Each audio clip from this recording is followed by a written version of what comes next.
My name is Eleanor Hart. I'm 67 years old, and I learned something profound on a Tuesday afternoon that changed everything I thought I knew about loyalty, love, and the quiet power of patience. They say betrayal cuts deepest when it comes from those you've sheltered under your own roof, fed at your own table, loved with your whole heart. I can tell you now, they're right. But what they don't tell you is this: sometimes the knife that cuts you also sets you free. I'd been married to Richard for 43 years. 43 years of building a life together, brick by careful brick. We'd raised 3 children in a modest home that eventually became a beautiful estate, not through inheritance, not through luck, but through decades of strategic investments I'd made quietly, carefully, while everyone assumed Richard's middle management salary at the insurance company was all we had. People saw what they wanted to see: a pleasant older couple, comfortable enough, nothing spectacular. They had no idea. My sister Caroline was 11 years younger than me, 56, vibrant, recently divorced for the 3rd time, and suddenly very interested in staying close to family. She'd moved into our guest house 6 months earlier, tearful and broke after her latest husband left her. "Just until I get back on my feet," she'd promised, gripping my hands with what I thought was genuine gratitude. I'd always protected Caroline. After our parents died when she was 19, I became more than a sister. I became her safety net, her counselor, her bank. Every failed marriage, every financial crisis, every dramatic catastrophe that seemed to follow her like a shadow, I was there, checkbook open, heart open, asking nothing in return except that she'd finally find peace. Richard had always been agreeable. That's the word I'd use. Not passionate, not particularly ambitious, but steady, reliable. He liked his routines: coffee at 6, work by 7:30, home by 5:15, bourbon at 6:30, bed by 10. For 43 years, I'd built my life around that reliability, believing it was enough. I'd been wrong about many things. That Tuesday, I'd left for my regular volunteer shift at the library, but returned early. They'd had a plumbing emergency and sent us all home. I pulled into our long driveway at 2 in the afternoon, noticing Caroline's car still parked near the main house instead of at the guest house. Strange. She usually went to her yoga class on Tuesdays. The front door was unlocked. The house was quiet except for sounds drifting from upstairs. At first, I thought perhaps the television was on. But as I climbed the stairs, my library bag still over my shoulder, those sounds crystallized into something unmistakable. Laughter, low voices, the creak of bed springs in a rhythm I recognized from 4 decades of marriage. I'd like to say I hesitated, that some part of me wanted to protect myself from what I was about to discover. But I didn't. My hand was steady as I opened our bedroom door. The master bedroom I'd decorated myself with the antique furniture I'd refinished, under the ceiling I'd had repainted just last spring. They didn't even notice me at first. Richard was there, my husband of 43 years, tangled in our sheets with my sister, my younger sister, whose rent I paid, whose car insurance I covered, whose grocery bills I quietly absorbed because she was getting back on her feet. Caroline saw me first, and here's what I'll never forget. She didn't look ashamed. She didn't look guilty. She looked triumphant. She sat up, pulling the sheet around herself with a languid satisfaction that made my stomach turn. Richard scrambled backward, his face draining of color, his mouth opening and closing like a fish drowning in air. "Eleanor," he started, but Caroline cut him off, her voice sharp and gleaming like a blade. "He's mine now. Leave us alone." The words hung in the air between us. Not an apology, not an explanation, a declaration of ownership, a command. I stood there in the doorway, 67 years old, looking at the wreckage of my marriage, and something inside me went very, very quiet. Not broken, quiet, like a storm deciding its direction. "Leave us alone," Caroline repeated, louder now, as if volume would give her authority. "This has been going on for months, Eleanor. Months. He loves me, not you. He never loved you, he told me. You're just the meal ticket he was stuck with." Richard's face had gone from white to gray. "Caro, don't." Don't what? Don't tell her the truth? My sister's eyes were bright with something ugly. She should know, Richard. She should know that every time you touched her, you were thinking of me, that every business dinner was us, every late night at the office, every— That's enough. My voice came out calm, eerily calm. It surprised even me. Caroline blinked, thrown off by my tone. She'd expected tears, probably. Hysterics, begging. Instead, I stood there with my library bag still on my shoulder, looking at them both with something that must have resembled mild curiosity. "You're not upset?" Caroline's face twisted with confusion and, I realized, disappointment. She'd wanted a scene. She'd wanted to watch me shatter. "I need to make a phone call," I said simply. Then I turned and walked back downstairs, leaving them still tangled in my sheets. My hands didn't shake as I pulled out my cell phone. They didn't shake as I scrolled through my contacts. They didn't shake as I pressed the number I'd never expected to use. He answered on the second ring. "Eleanor, this is unexpected." "Marcus," I said quietly, "I need you to proceed with everything we discussed. All of it. Immediately." There was a pause. Marcus Chen had been my attorney for 15 years. Brilliant lawyer I'd met through my investment group. Someone Richard had never bothered to ask about because he'd never bothered to ask about most of my life. "Are you certain?" Marcus's voice was careful. "Once we start this, Eleanor, there's no stopping it. You understand the implications?" "I understand perfectly. Drop the papers. I want them served by end of business tomorrow." "Consider it done." "Eleanor, are you safe? Do you need— I'm fine. I'll be staying at the Grandview Hotel tonight. Send everything there." I paused, then added, "And Marcus, move forward with the other matter too. The property transfers. All of them." Another pause, longer this time. Then with a note of something that might have been satisfaction. "I've been waiting 15 years for you to make that call. I'll have everything ready by morning." I hung up and stood in my kitchen, the kitchen I'd renovated 3 years ago, with the Italian marble counters and the custom cabinets, and felt nothing but a strange, crystalline clarity. Footsteps thundered down the stairs. Richard appeared, dressed now but disheveled, his hair standing in wild gray tufts. His face was panicked in a way I'd never seen before. "Eleanor, please, we need to talk about this. It wasn't— He ran his hands through his hair desperately. "It was a mistake. A terrible mistake. Carolyn, she pursued me and I was weak, but it didn't mean anything, I swear to you. Where is she?" "Caro? She's upstairs. Eleanor, please, you have to listen to me." "Is she staying?" Richard's mouth worked soundlessly for a moment. What do you mean? Is Caroline staying? In this house? With you?" My voice remained that same eerie calm. "No. God, no, Eleanor. I'll tell her to leave right now. Don't bother. I'm leaving instead. You two can have the house. Tonight, at least." Relief flooded his face so quickly it was almost comical. He actually thought I was making this easy for him. He thought this was forgiveness. "Thank you," he breathed. "Thank you, Eleanor. I promise you. I'll make this right. I'll spend the rest of my life making this right. Richard." I picked up my car keys from the counter. "You asked me once, years ago, why I still kept a separate bank account. Do you remember what I told you?" His face went blank. You said it was from before we were married. Your parents' money or something." "That's right. My parents' money. Or something."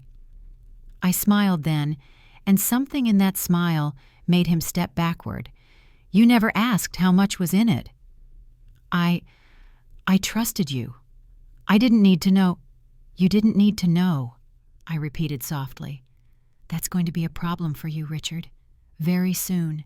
That's going to be a very significant problem." I walked past him toward the front door. He grabbed my arm, not roughly, but desperately. "What does that mean? Eleanor, what does that mean? What have you done?" I looked down at his hand on my arm, then up at his face. For 43 years, I'd looked at this face with love, with patience, with a loyalty he'd never questioned because he'd never valued it enough to wonder if it was deserved. "I made a phone call," I said simply. "That's all. Just one phone call."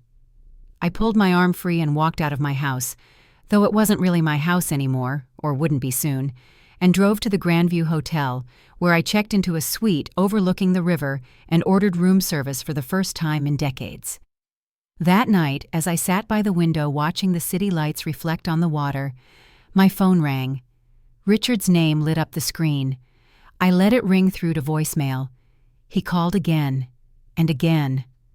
By the 10th call, I finally answered. "What have you done?" His voice was ragged, almost unrecognizable. Not angry, terrified. "Eleanor, what have you done?" "I don't know what you mean." "The accounts. I tried to check the accounts, all of them, and I can't. They're not. Eleanor, please, you have to tell me what's happening." I took a sip of the wine I'd ordered. A nice Cabernet. Expensive. I never let myself order expensive wine when Richard was around. He always said it was wasteful. "Good night, Richard," I said softly, and hung up. He called 17 more times that night. I didn't answer again. The next morning, Marcus arrived at my hotel suite at 9 sharp, carrying 2 leather briefcases and wearing an expression that managed to combine professional neutrality with barely concealed satisfaction. "Divorce papers," he said, placing the first set of documents on the coffee table. No-fault filing in Pennsylvania requires a 1-year separation, but given the circumstances and the evidence, he pulled out a tablet showing time-stamped photographs. "We have grounds for fault-based divorce on adultery. That means no waiting period." I barely glanced at the photos. Some enterprising investigator had apparently been busy. "How long have you had these?" Marcus's expression didn't change. "I received them this morning. Very efficient photographer." We both knew he was lying. Marcus had probably had investigators watching Richard for months, maybe years. He'd been waiting for me to be ready to see what he'd already known. "The financial documents are more complex," he continued, opening the second briefcase, "as discussed 15 years ago, when you first came to me concerned about asset protection." 15 years ago. When Caroline's second husband had tried to sue me for money he claimed I'd promised his wife. When I'd realized that love and loyalty, unprotected, were just weaknesses waiting to be exploited. "The house," Marcus said, pointing to the first document, "is titled solely in your name, has been since you purchased it 32 years ago, with funds from your inheritance and investment income. Richard's name was never on the deed." I'd told Richard it was a tax thing. He'd signed without reading. "The investment portfolio," Marcus pulled out another stack of papers, "worth approximately $14 million, is held entirely in your name across various accounts that Richard has never had access to or knowledge of." 14 million. Built carefully over 4 decades through strategic stock investments, real estate holdings, and business partnerships that Richard had dismissed as Eleanor's little hobbies when he bothered to notice them at all. "The pension from his insurance company," Marcus continued, "is his sole asset of significant value, approximately $380,000. In a standard divorce, you'd be entitled to half of the marital portion." "I don't want it." Marcus raised an eyebrow. "Eleanor, you're entitled." "I don't want anything that's his. I want what's mine. Only what's mine." I met his eyes. "Can that be arranged?" A slow smile crossed his face. "Yes, it can be arranged. In fact, it will strengthen our position significantly. We'll file for the house, all investment accounts, and your personal property. He keeps his pension, his car, and his personal effects. It will look enormously generous to any judge." "When can the papers be served?" "They're being served right now." Marcus glanced at his watch. "Process server should be arriving at the house in approximately 10 minutes. I felt something shift in my chest. Not regret. Relief. "There's one more matter." Marcus pulled out a final document. "Your sister Caroline. She's been living in the guest house on your property for 6 months?" "Yes." "Under what terms?" "Verbal agreement. No rent. I covered utilities, groceries, incidentals." "No written lease?" "No." Marcus made a note. "Then she's legally considered a guest, not a tenant. You can revoke her invitation to remain on the property immediately. I took the liberty of drafting an eviction notice. Technically, it's not an eviction since she has no legal tenancy, but it provides formal documentation that she's no longer welcome. How long does she have? For a guest with no tenancy agreement? Immediately. Though I'd recommend giving her 24 hours to avoid any claims of illegal eviction. 24 hours is generous, I said quietly. Marcus studied me for a moment. May I speak frankly? Please. In 15 years of legal practice, I've never seen asset protection executed more thoroughly than what you've accomplished. Most people wait until after the betrayal to protect themselves. You protected yourself while still hoping you'd never need to. He paused. I'm sorry you needed to. So am I. He stood, gathering his briefcases. You'll need to avoid the marital home until the divorce is finalized. Any return could complicate the separation. I've arranged for a moving company to pack and deliver your personal belongings here by tomorrow evening. Is there anything specific you need immediately? I thought of my bedroom, contaminated now with images I couldn't unsee, my closet, my books, the small box of my mother's jewelry I kept hidden in my dresser. My mother's jewelry, a wooden box in the bottom left drawer of my dresser. Can your movers prioritize that? Consider it done. Marcus headed toward the door, then paused. Your husband will try to negotiate. They always do. When he realizes the extent of what he's losing, he'll make promises. Threats, probably. Definitely tears. Are you prepared for that? I've been married to him for 43 years, Marcus. I know exactly what he'll do. And your sister? I thought of Caroline's face, flushed with triumph. He's mine now. Leave us alone. She wanted him. She can have him, along with everything that comes with him. Marcus smiled. A real smile this time, not his lawyer smile. I'll be in touch this afternoon. Call me immediately if either of them contacts you directly. After he left, I sat in the quiet luxury of my hotel suite and waited. I didn't have to wait long. At 9:47 a.m., my phone exploded with calls. Richard first, then Caroline, then Richard again. Text messages flooded in, each more desperate than the last. Answer the phone. Eleanor. This is insane. You can't do this. We need to talk. Please. I'm begging you. I silenced my phone and ordered breakfast. At 10:15, the hotel reception called up. Mrs. Hart, there's a Richard Hart in the lobby insisting he needs to see you. Should I send him up? No. Please inform him that all communication should go through my attorney, Marcus Chen. I provided the number. He's becoming quite agitated, ma'am. Then please have security escort him from the property. If he refuses, call the police. There was a pause. Yes, ma'am, right away. I imagined Richard in the lobby, still in yesterday's clothes probably, desperate and confused, finally understanding that something had shifted beyond his comprehension. For 43 years, I'd been predictable, accommodating, present. I wasn't anymore. At 11:30, Caroline called from a number I didn't recognize. I answered. What the hell did you do? Her voice was shrill with panic. There's a notice on the door saying I have 24 hours to vacate. This is illegal, Eleanor. You can't just throw me out without proper notice. You're not a tenant, Caroline. You're a guest. I'm revoking my invitation. You can't do this. I have nowhere to go. And Richard, what did you do to Richard? He's losing his mind, saying something about the house, about accounts. Where is Richard now? He's here. He came to the guest house because apparently you locked him out of the main house somehow. The locks were changed this morning, standard procedure in a divorce filing. Divorce? Caroline's voice cracked. You're actually divorcing him? Over this? Eleanor, you're being completely irrational. I need you to pack your belongings and be off my property by this time tomorrow. If you're not gone, I'll have you removed by the sheriff's department. Your property? It's the marital home, Eleanor. Richard owns half of... No, I said softly. He doesn't. He never did. The house is mine. It's always been mine. You can verify that with any property record search. Silence. Then, you're lying. Am I? More silence. I could hear Richard's voice in the background, raised and frantic. "This isn't you," Caroline said finally, her voice dropping into a register I recognized from childhood, the wheedling tone she used when she wanted something. "This isn't who you are, Eleanor. You're kind. You're forgiving. You've always taken care of me." "I have," I agreed. "I've taken care of you through 3 divorces, Caroline.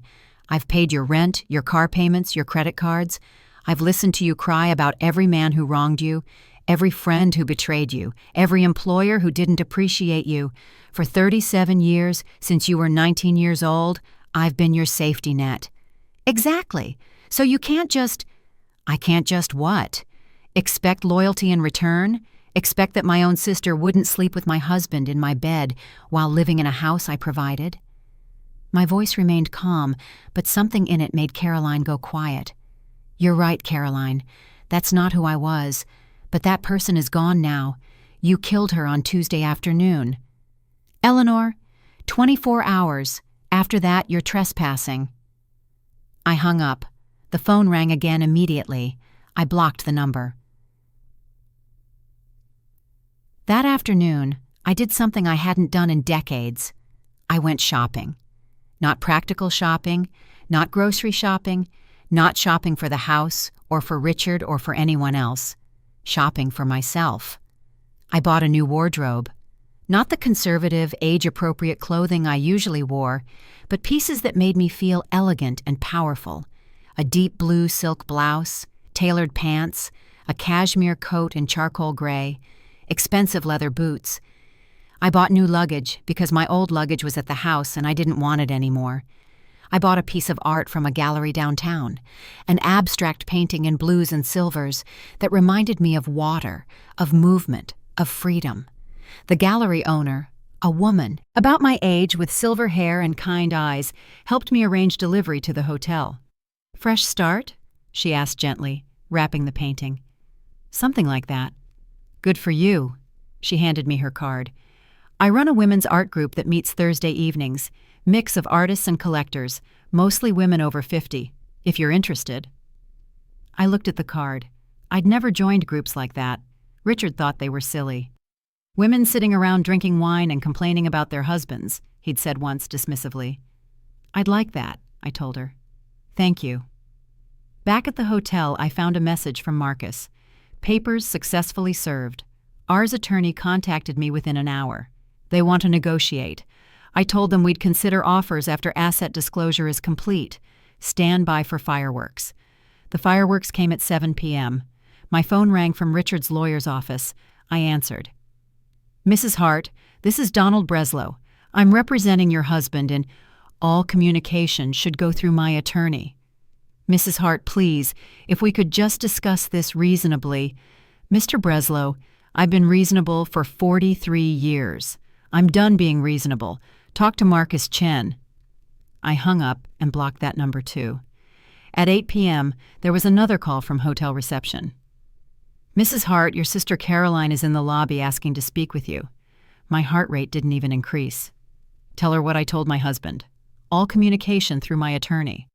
"She's crying quite heavily, ma'am. She says it's a family emergency." "It's not an emergency. It's consequences. Please have her removed if she won't leave voluntarily." "Yes, ma'am."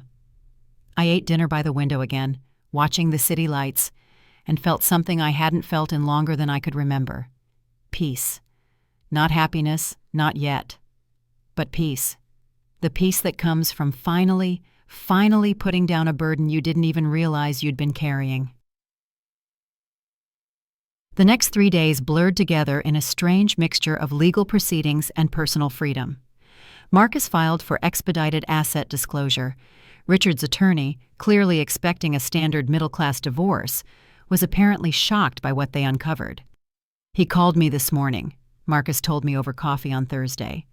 We'd started meeting daily to review strategy. "Breslow," he said, and I quote, "My client was unaware of the extent of Mrs. Hart's separate assets." I'm sure Richard was unaware. He never asked. "Breslow is trying to claim that the investment income during the marriage should be considered marital property subject to division." And he's wrong. Every dollar you invested came from your premarital inheritance or from investment returns on that inheritance. You kept meticulous records. I've provided documentation going back 45 years, proving the clear separation of assets. Marcus smiled. Breslow is scrambling. He took this case thinking it was a simple middle-class divorce. Divide the house, split the pensions, done. Instead, he's got a client with no assets and a spouse worth $14 million who owes him nothing. What does Richard say? Marcus's expression shifted. He's not handling it well. According to Breslow, he's been calling him at all hours, insisting there must be some mistake, that you couldn't possibly have that kind of money without him knowing. But I did. But you did. Marcus leaned back. Eleanor, I have to ask, and you don't have to answer, but why? Why keep it secret? You could have divorced him years ago, taken your money, started over. I thought about that. I'd asked myself the same question 100 times since Tuesday. Because I took vows, I said finally. For better or worse, in sickness and health. I meant them, Marcus. Even when the marriage was just comfortable, just routine. I meant them. I paused. But those vows were mutual. They required both of us to honor them. Richard stopped honoring them long before Tuesday. I just didn't know it. How long do you think it was going on? Caroline said months, but I don't know if that's true. My sister has always been a liar when it suited her. I met his eyes. Does it matter? Not legally. Emotionally? Emotionally, I think it was over years ago. I just didn't want to see it. Marcus nodded slowly. Breslow is pushing for mediation. He thinks if he gets you and Richard in a room together, Richard can convince you to be more generous. Absolutely not. That's what I told him. We'll proceed with litigation if necessary, but I think they'll settle once they realize they have no leverage. He pulled out another document. There's something else. Your sister, Caroline. My stomach tightened. What about her? She didn't leave the property yesterday. The 24-hour deadline passed at noon today. She's still in the guest house. I can file for formal eviction, but do it. Eleanor, I should warn you that she's likely to make this very ugly. She's already been posting on social media about how you've abandoned your family and chosen money over love. Several of your extended family members have been commenting. I don't use social media.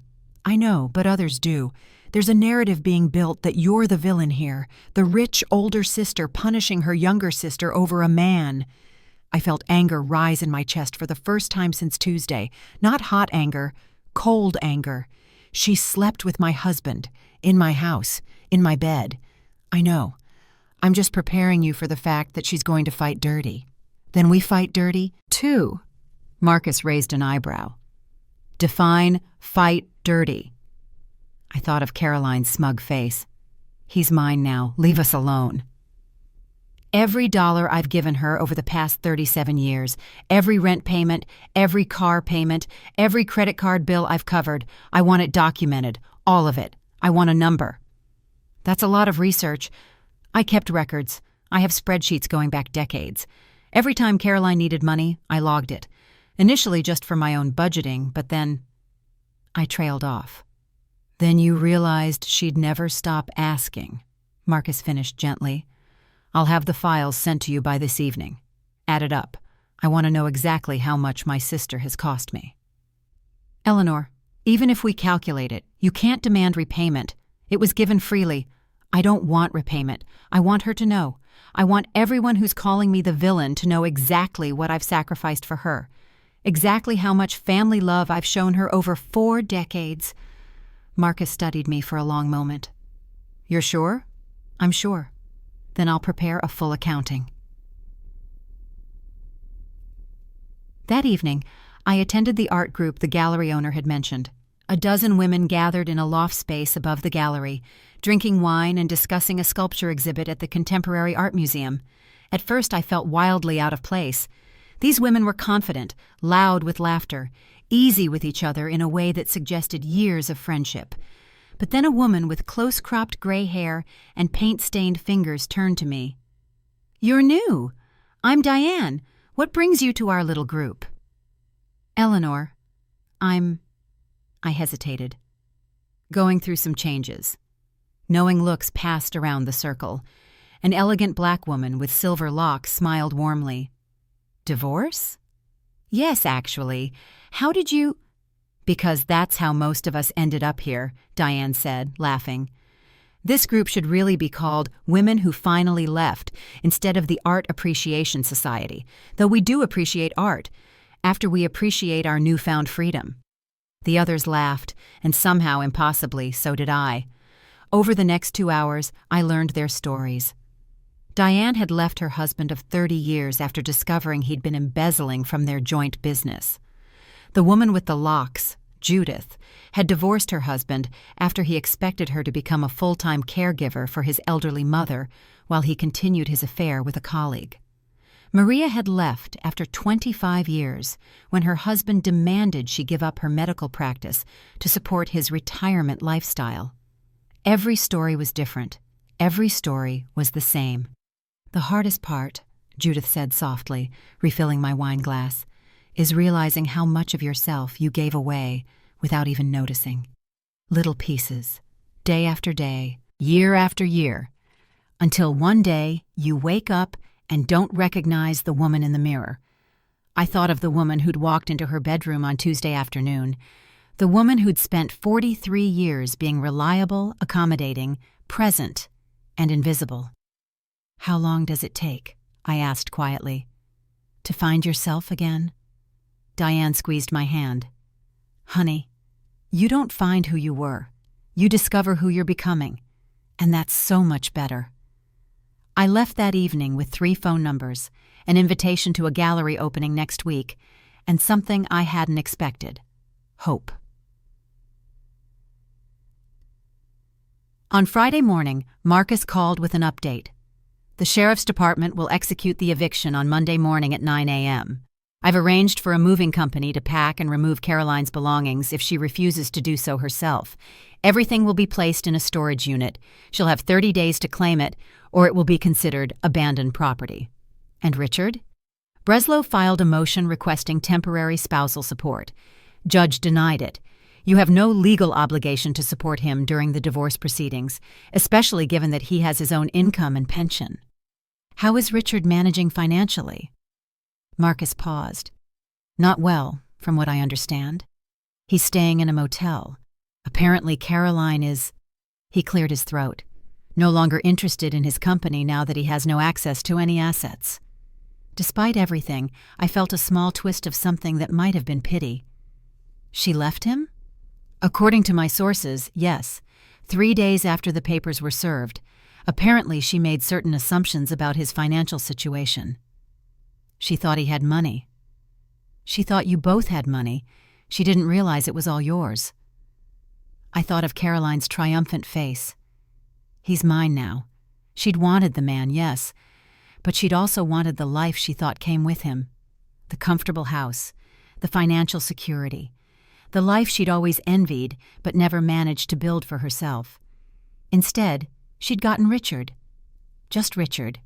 A 68-year-old man with a modest pension and no home. Where is Caroline now? As of this morning, still in the guest house. She's been calling my office daily, leaving increasingly desperate messages. She wants to speak with you directly. No, I didn't think so. Eleanor, there's something else.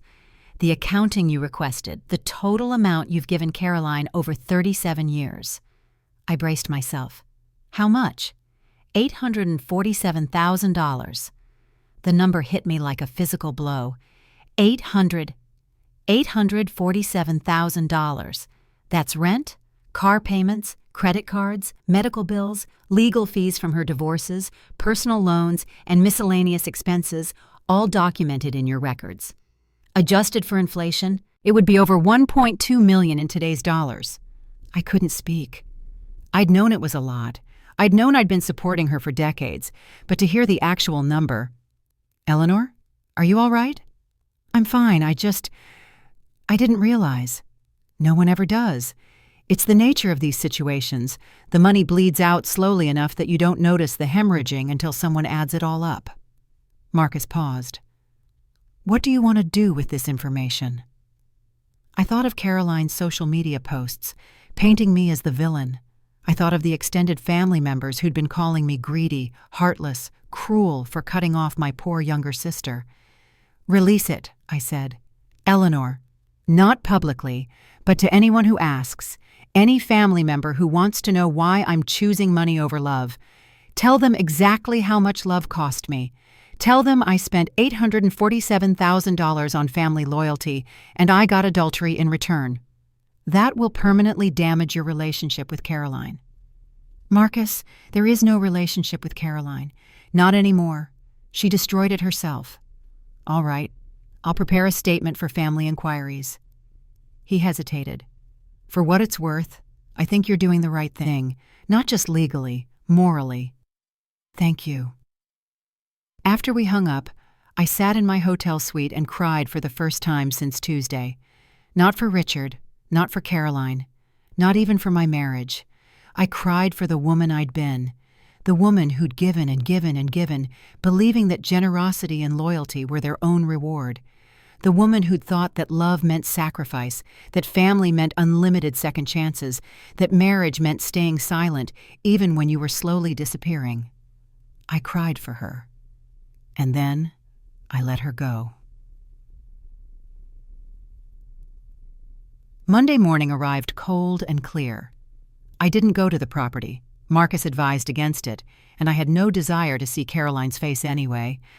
But Marcus called me at 9:47 a.m. with an update. "She's gone. Left sometime last night. The guest house is empty except for some furniture and trash. A lot of trash."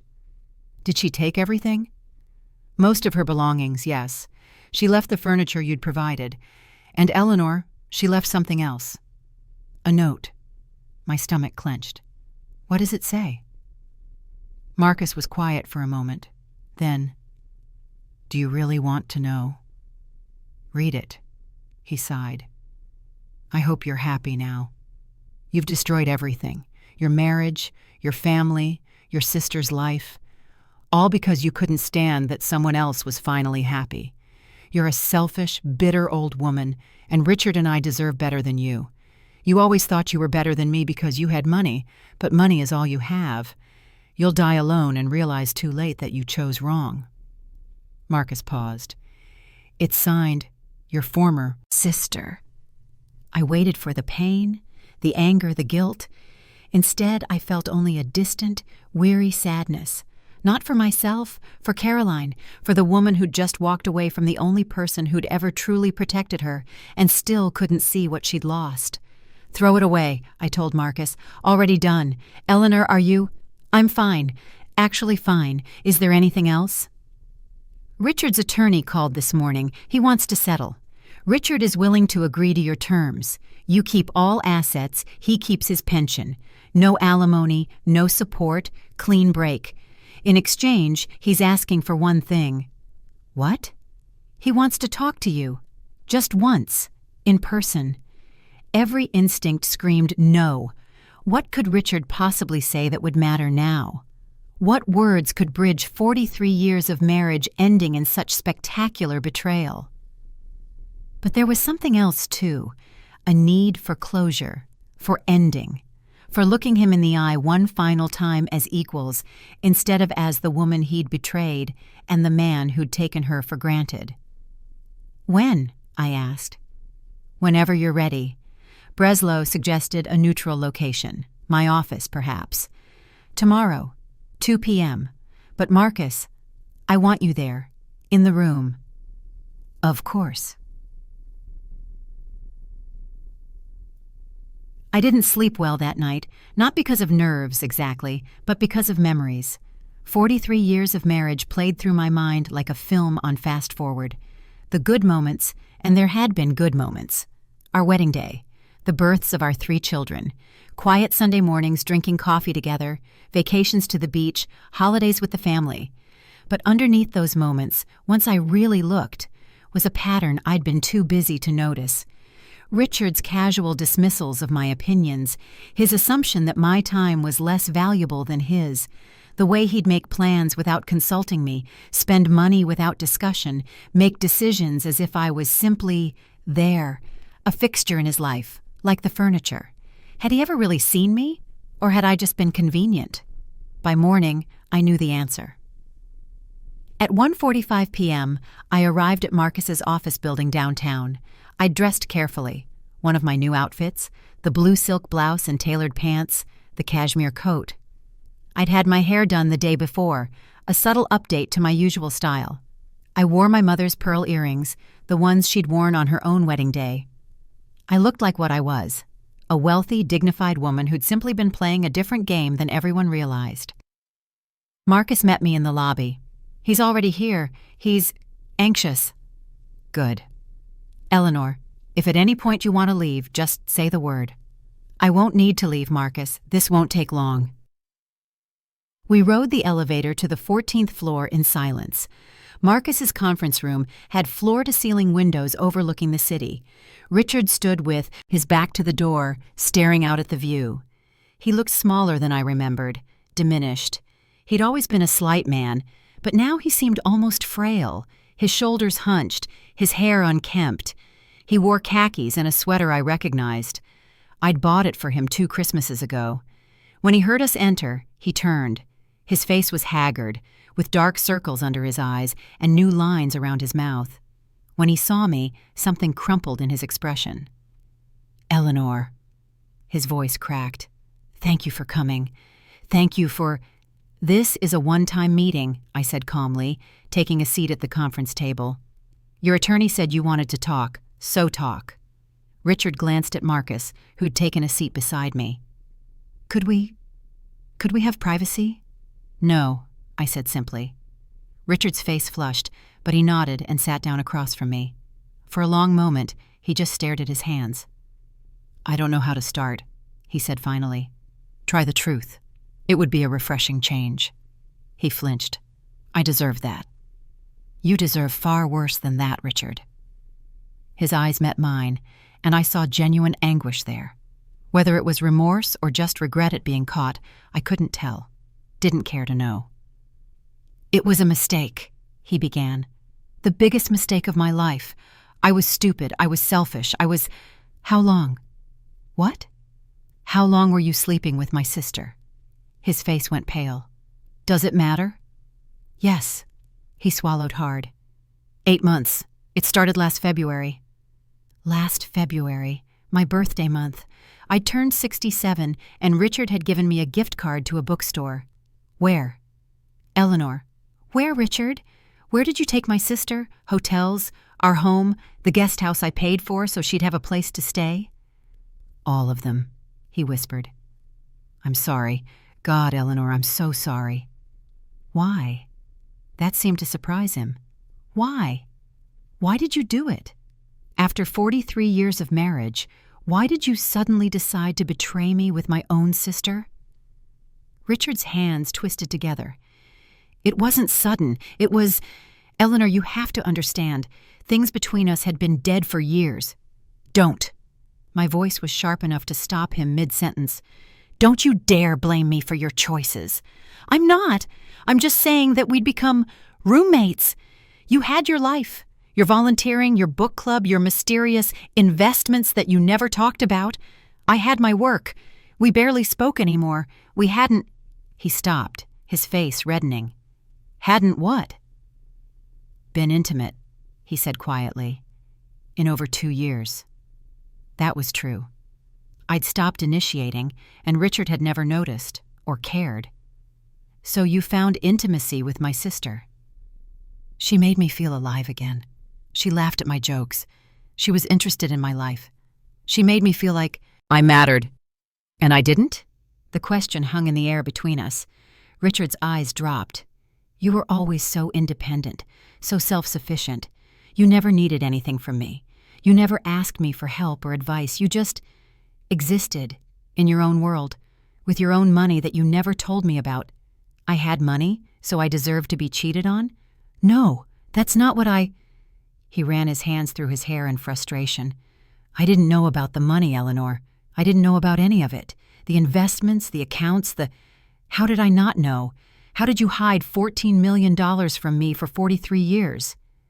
I didn't hide it. You never asked. You never asked about my inheritance.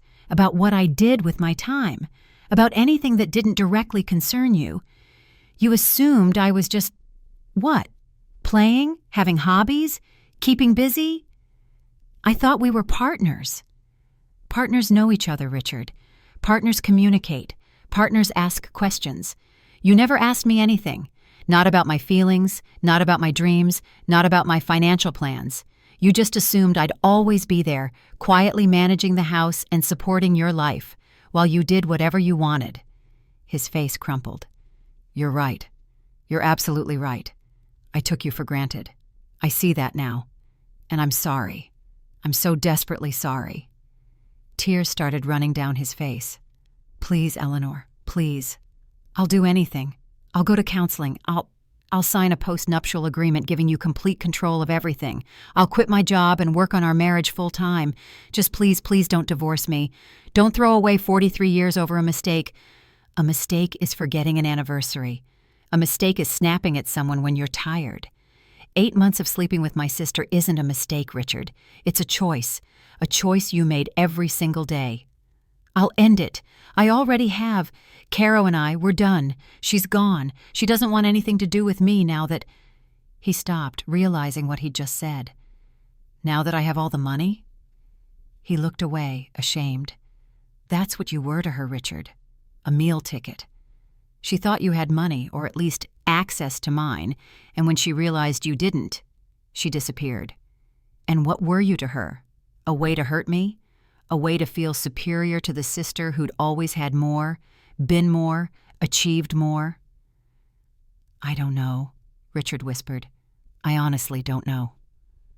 I looked at this man I'd spent most of my adult life with, this man I'd made breakfast for, done laundry for, raised children with, this stranger who'd shared my bed for 43 years and never really seen me at all. I don't hate you, Richard, I said softly. I probably should, but I don't. I'm just tired. Tired of being invisible. Tired of managing everything while getting credit for nothing. Tired of being taken for granted. You weren't invisible to me? Yes, I was. I was completely invisible to you. And the truly sad part is that you didn't even know it. I stood up. Sign the divorce papers. Keep your pension. Move on with your life. Richard stood too, panic flooding his face. What about you? What are you going to do? I thought of the art group on Thursday nights, the gallery owner's warm smile, the women who'd shared their stories of starting over, the suite at the Grandview Hotel where I'd been sleeping better than I had in years. I'm going to live, I said simply. Maybe for the first time in decades. I'm going to spend my own money on myself, travel, make new friends, take up painting maybe, or go back to school. I always wanted to study art history. You can do all that and still be married. No, Richard, I can't. Because being married to you meant being small, being quiet, being grateful for crumbs of attention. I'm done being small. I walked toward the door. Marcus stood to follow me. Eleanor, wait. Richard's voice broke. What am I supposed to do now? I turned back one final time. The same thing I'm going to do. Figure out who you are when you're alone. The difference is, I think I'm going to like who I find. I don't know if you will. The divorce was finalized 3 months later. Richard signed without contest. I kept everything, the house, the investments, my personal property. He kept his pension and his car. We divided the photo albums and some personal mementos. It was clean, surgical. Our 3 adult children struggled with it at first. They'd always seen us as solid, stable, unchanging, the boring parents who'd never caused drama. Learning about their father's affair with their aunt shattered that perception. Learning about my hidden wealth confused them even more. My daughter Jessica called me a week after the divorce was final. Mom, I don't understand. You were secretly rich this whole time? Why didn't you tell us? Because it was mine, I said gently. Not a secret from you, sweetheart. Just private. Just mine. But we could have... You could have... She struggled for words. We wouldn't have worried about you so much. About money, about retirement, about... I never needed you to worry about me, Jess. I needed you to just love me. Not my money. Me. There was a long pause. We do love you, Mom. I know. Do you? Her voice was small. Because I'm realizing maybe we took you for granted too. Maybe we all did. That conversation, more than anything else, gave me hope. Hope that something good could come from this destruction, that maybe my children would see their own partners more clearly, treat them with more respect, build more equitable marriages than I had. Caroline never contacted me again. I heard through extended family that she'd moved to Arizona to live with a friend. Later, I heard she'd married again, husband number 4, another man with money. I didn't wish her ill. I just didn't wish her anything at all. She'd become a stranger to me, or maybe she always had been one, and I just hadn't wanted to see it. 6 months after the divorce, I sold the house. I didn't need something that large anymore, and the memories, even the good ones, were tainted now. I bought a modern condo downtown, with walls of windows and room for all the art I was starting to collect. I traveled. Paris first, because I'd always wanted to go, and Richard had always said it was too expensive. Then Prague, Barcelona, Copenhagen. I joined tour groups and made friends with other solo travelers, mostly women my age, all of us discovering freedom and independence later than we'd expected. I took that art history class, then another, then enrolled in a master's program, because why not? I had the time, the money, and the desire to learn.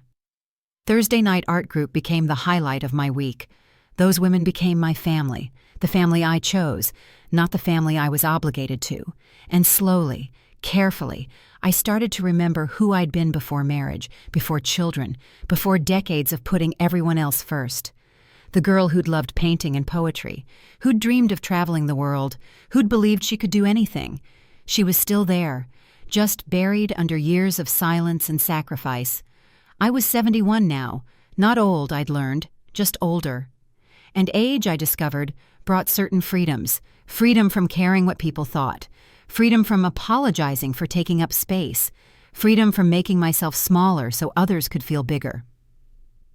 On the 4-year anniversary of walking into my bedroom and finding my husband with my sister, I treated myself to dinner at the city's finest restaurant. I ordered the expensive wine Richard had always said was wasteful.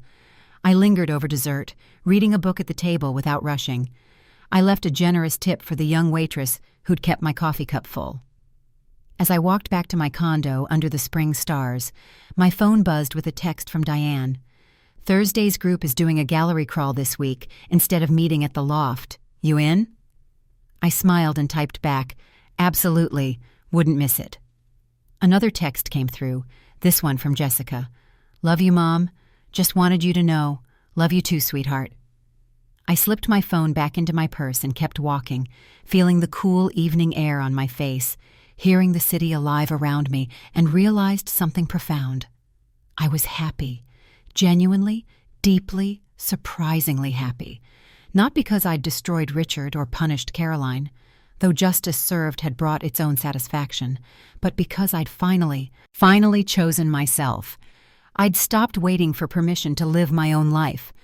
I'd stopped making myself invisible so others could shine. I'd stopped being the woman who gave everything and asked for nothing.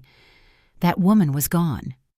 In her place was someone I was just beginning to know, someone stronger, wiser, freer. Someone who'd learned that betrayal, as devastating as it was, could also be a gift. The gift of clarity, the gift of ending, the gift of a chance to start over. My name is Eleanor Hart. I'm 71 years old, and I learned something profound 4 years ago that changed everything I thought I knew about loyalty, love, and the quiet power of patience. Sometimes the knife that cuts you also sets you free. And freedom, I've discovered, is worth more than all the money in the world, though having both doesn't hurt. I smiled to myself and walked home through the starlit city toward a future I was finally creating for myself. Alone, perhaps, but never lonely, free.